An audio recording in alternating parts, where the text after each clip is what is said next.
Hello friends, मैं सहायक जिला अभियान अधिकारी भोपाल एवं special public prosecutor special task force Madhya Pradesh Bhopal आपका लॉ स्टूडेंट चैनल में हार्दिक स्वागत करता हूं। आज हम बात करेंगे डिस्कवरी ऑफ फैक्ट के बारे में। जो भारतीय साक्ष्य अधिनियम 1872 की धारा 27 एवं वर्तमान भारतीय साक्ष्य अधिनियम 2023 की धारा 23(2) के परंतुक में दिया गया है। जो डिस्कवरी ऑफ फैक्ट जो है, जो सेक्शन 27 हम पढ़ते थे, जो कहता था कि परंतु जब किसी तथ्य के बारे में यह अविसाक्ष्य दिया जाता है कि किसी अपराध के अभियुक्त व्यक्ति से पुलिस ऑफिसर की कस्टडी में दी गई जानकारी के परिणाम स्वरूप उस फैक्ट का पता चला है, तब उस जानकारी में से उतनी जितनी पता चले हुए तथ्य से संबंधित है साबित की जा सकेगी, भले ही वो संस्वीकृति कोटि में आती हो या ना आती हो। तो जो धारा 23(2) का जो परंतुक है, उसमें भी यही फैक्ट दिए गए हैं, कोई डिफरेंस नहीं है। यानी वर्तमान भारतीय साक्ष्य अधिनियम 2023 का जो 23(2) का जो परंतुक है, वो यह बताता है कि जब जो मुलजिम है वह पुलिस की कस्टडी में कोई ऐसा कथन करता है जो किसी फैक्ट के बारे में जानकारी देता है, जिसके आधार पर पुलिस उस फैक्ट की खोज करती है, फिर भले ही वो संस्कृति कोटि में आता हो या ना आता हो, उसे साबित किया जा सकेगा। एक प्रकार से जो धारा 23(2) का जो प्रोविजो है, वह 23(1) और 23(2) का अपवाद है। 23(2) का अपवाद है, क्योंकि हम जो पढ़ते थे तो हमने सेक्शन 25 पढ़ा। पुराना भारतीय साक्ष्य अधिनियम क्या कहता है? पुलिस ऑफिसर से की गई संस्वीकृति एविडेंस में एडमिसिबल नहीं है। वर्तमान भारतीय साक्ष्य अधिनियम का 23(1) भी यही कहता है। 23(2) क्या कहता है कि जब कोई अभियुक्त व्यक्ति पुलिस की कस्टडी में कोई कन्फेशन करता है तो वो उसके विरुद्ध साबित किया जा सकेगा अगर वो मजिस्ट्रेट की उपस्थिति में किया गया हो। लेकिन कोई ऐसा फैक्ट जो भले ही मजिस्ट्रेट की उपस्थिति में नहीं है, क्या पुलिस के दिए गए कन्फेशन के आधार पर अभियुक्त के विरुद्ध प्रूव किया जा सकता है? तो इस संबंध में पुराना भारतीय साक्ष्य अधिनियम धारा 27 और 23(2) का प्रोविजो क्या कहता है? जब किसी तथ्य के बारे में यह अविसाक्ष्य दिया जाता है, तो इसका सबसे पहला मूल फैक्ट क्या है? अविसाक्ष्य किस बारे में दिया जा रहा है? किसी फैक्ट के बारे में। किसके द्वारा दिया जा रहा है? अभियुक्त व्यक्ति के द्वारा। यानी पहला क्या है? किसी फैक्ट के बारे में कोई साक्ष्य दिया गया है। दूसरा व्यक्ति कौन होना चाहिए? मुलजिम होना चाहिए। तीसरा फैक्ट इसका क्या हुआ? वह व्यक्ति पुलिस की कस्टडी में होना चाहिए और उसने जो जानकारी दी है उसके परिणाम स्वरूप उस फैक्ट का पता चलना चाहिए। तब ऐसी जानकारी में से उतनी जानकारी साबित की जा सकेगी, भले ही वो कन्फेशन की कोटि में आए या ना आए। तो क्या बात निकल के आई? फैक्ट के बारे में अविसाक्ष्य दिया जा रहा है। फैक्ट को हम कहाँ पढ़ते हैं? फैक्ट को हम पुराने भारतीय साक्ष्य अधिनियम की धारा 3 में पढ़ते थे और वर्तमान भारतीय साक्ष्य अधिनियम 2023 की धारा 2C में फैक्ट की डेफिनेशन दी गई है।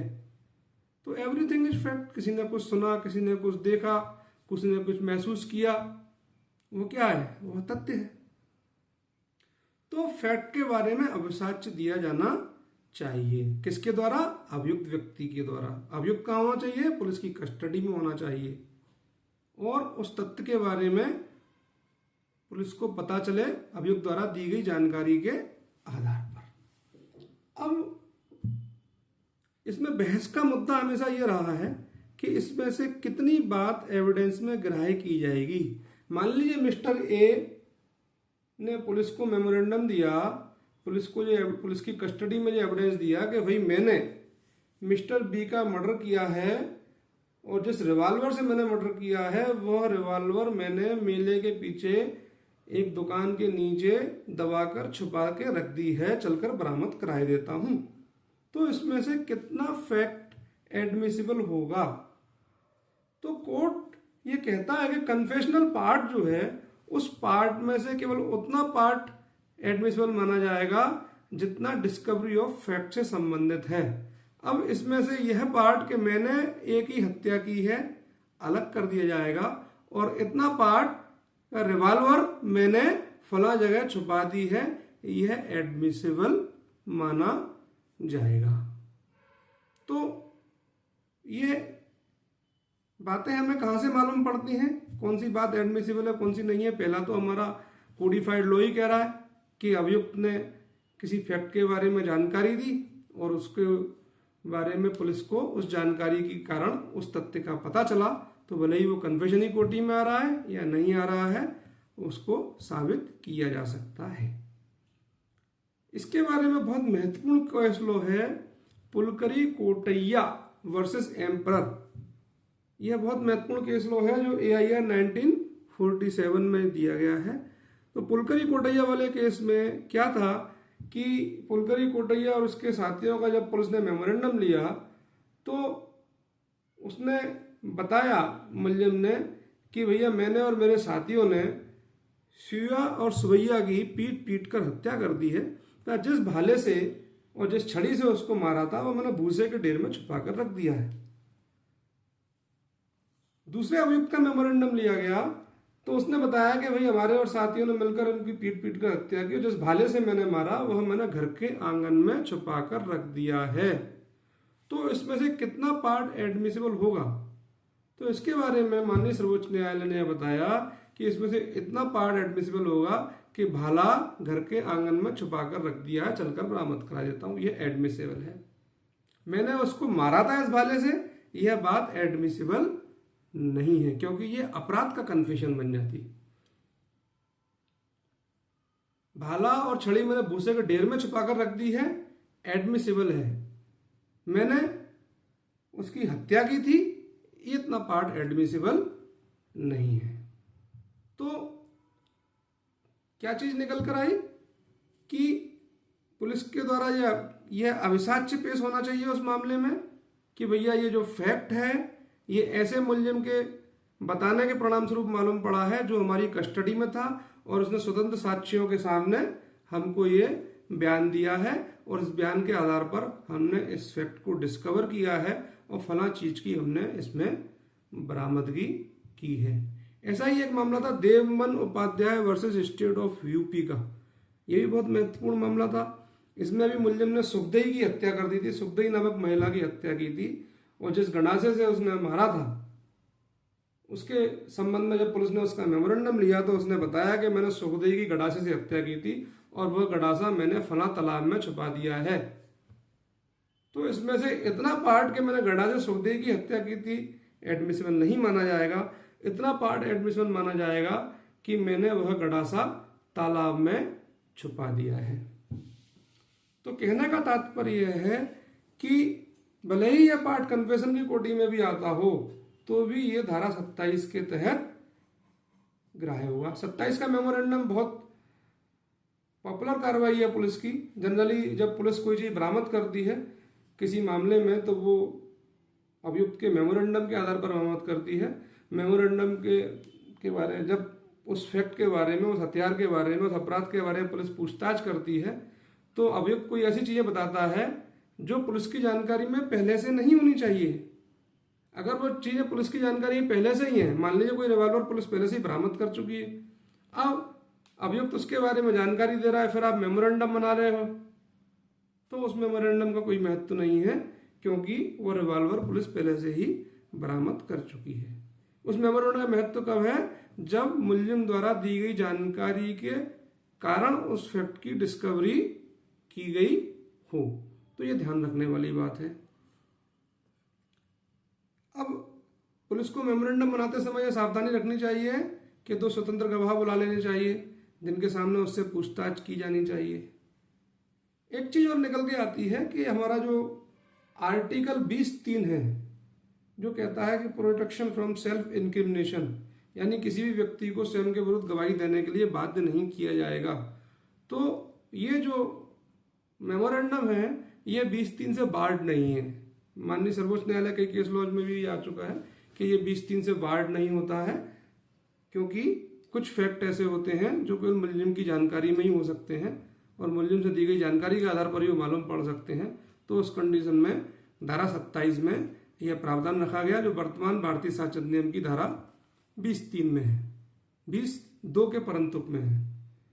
इसके अलावा इससे संबंधित कुछ और भी केस लॉज हैं वर्तमान में, जो राजू मांझी वर्सेस बिहार राज्य का 2018 का मामला था, बहुत महत्वपूर्ण मामला था। उसमें भी यही बताया गया कि अभियुक्त द्वारा दी गई जानकारी के परिणाम स्वरूप किसी फैक्ट की डिस्कवर होती है अगर, तो वो रिलेवेंट माना जाएगा। दूसरी चीज क्या है, जिस फैक्ट के बारे में उसने जानकारी दी और जिस फैक्ट को पुलिस ने डिस्कवर किया वो फैक्ट रिलेवेंट भी होना चाहिए। अगर वो फैक्ट रिलेवेंट नहीं है तो उसका कोई महत्व तो नहीं है। अब अभियुक्त ने किसी रिवाल्वर के बारे में जानकारी दी थी, रिवाल्वर से मर्डर किया गया था, लेकिन जब पुलिस ने उस जगह से बरामद किया तो मालूम पड़ा वहां चाकू मिला। चाकू का उस पूरे मामले में कोई रोल ही नहीं है, तो वो चाकू वाला जो फैक्ट सामने आया पुलिस के, वो कोई रिलेवेंस ही नहीं रखता है उस मामले में। तो रिलेवेंट फैक्ट की जानकारी होना चाहिए। चरणदास स्वामी वर्सेस स्टेट ऑफ गुजरात का जो मामला है AIR 2017, उसमें माननीय सर्वोच्च न्यायालय ने यह कहा कि जो फैक्ट शब्द जो आया है धारा 27 में, वह फैक्ट केवल भौतिक तथ्य तक सीमित नहीं है, केवल भौतिक तथ्य तक सीमित नहीं है।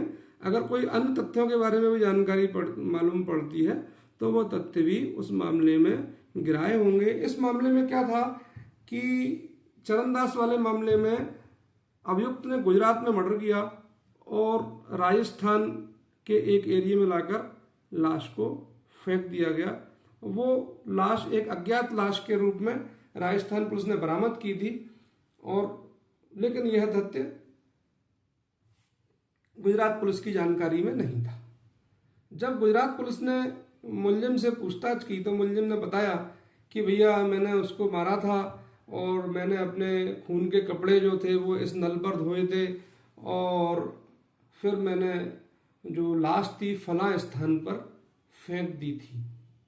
तो वो स्थान के बारे में जो मेमोरेंडम बनाया गया और जो मुलजिम का आचरण है वह सेक्शन 8 के तहत आचरण के रूप में रिलेवेंट माना जाएगा। और चूंकि वो जो सूचना उसने दी है वह स्थान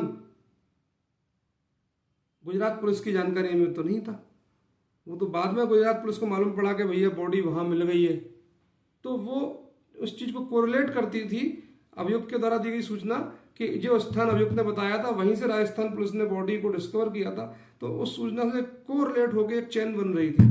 तो इस कंडीशन में अभियुक्त के द्वारा दिया गया जो एविडेंस था, जो मेमोरेंडम था, उसको माननीय सर्वोच्च न्यायालय ने रिलेवेंट माना, एडमिसिबल माना। भले ही किसी फैक्ट की वहां से किसी बॉडी की डिस्कवरी भले ही नहीं की गुजरात पुलिस ने, लेकिन वो स्थान के बारे में सूचना तो मुलजिम ने दी, पुलिस को नहीं मालूम था जिस जगह मर्डर हुआ, तो उस स्थान की पुष्टि की। सेक्शन 9 क्या कहता है, वो फैक्ट रिलेवेंट है जो समय स्थान को स्थिर करते हैं।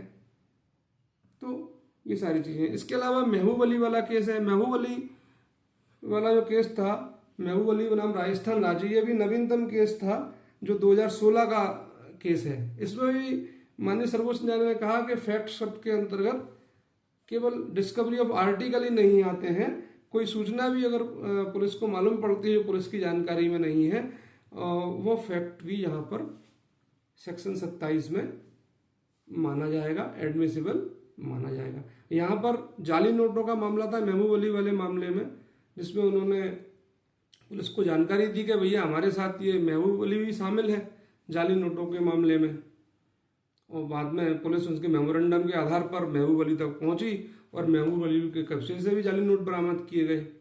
तो इस फैक्ट को माननीय सर्वोच्च न्यायालय ने एडमिसिबल माना, सुसंगत माना इस मेमोरेंडम को, और उस बात को कनेक्ट करते हुए मुलजिम को सजा दी गई।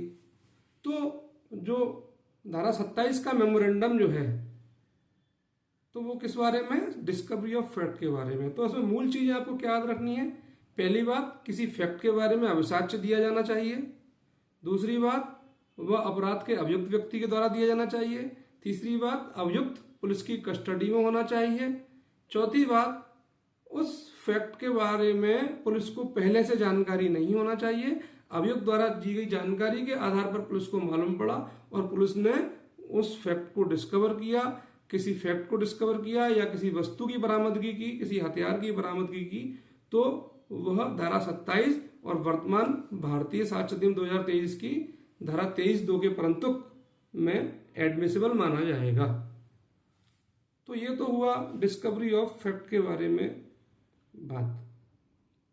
आप सभी से विनम्र निवेदन है कि अगर मेरा ये वीडियो आप लोगों को अच्छा लगा हो तो मेरे चैनल को सब्सक्राइब करें, लाइक करें, बेल आइकॉन पर क्लिक करें ताकि मेरा उत्साहवर्धन हो सके और इसी प्रकार के अन्य वीडियो भी मैं आपके लिए बना सकूं। बहुत बहुत धन्यवाद। जय हिंद, जय भारत।